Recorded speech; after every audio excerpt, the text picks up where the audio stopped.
Kyiv is in flames. During the night, Putin's criminals carried out a massive attack on the Ukrainian capital. The energy infrastructure was targeted, immediately depriving up to 1 million residents of electricity and heat. There is also a shortage of water.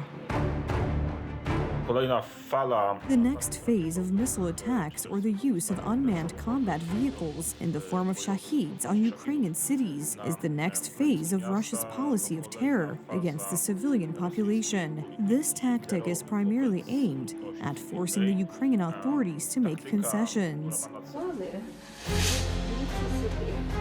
The temperature has dropped to minus 17 degrees Celsius, and in such conditions, Olena Yanchuk's entire family must somehow survive. Food and water supplies are running out, but the worst thing is the cold. 17,5 годин. We've had no electricity or heat for 17.5 hours. I'm trying not to think about it. We still have candles and we cover ourselves with blankets, but I don't know how long we can hold out. The situation in the capital itself is critical after Russian missiles hit 2 large combined heat and power plants. The damage was so extensive that energy production was halted for some time. It is unclear what will happen next as the Kremlin criminals' attacks on energy infrastructure continue.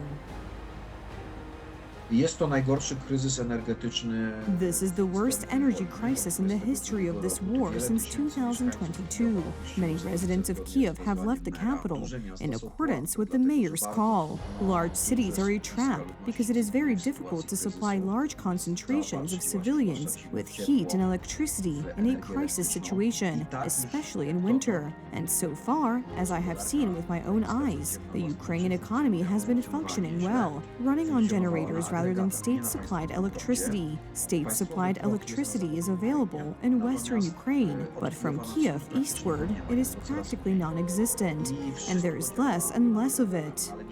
The situation is no better outside the capital. Last night, bombs fell on civilian neighborhoods in Kharkiv, in eastern Ukraine, leaving people homeless in the middle of winter.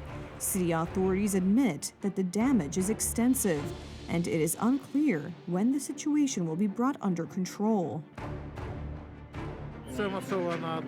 It was a powerful attack. Kharkiv has been targeted by the enemy many times, but now the city has suffered greatly, especially civilian and critical infrastructure.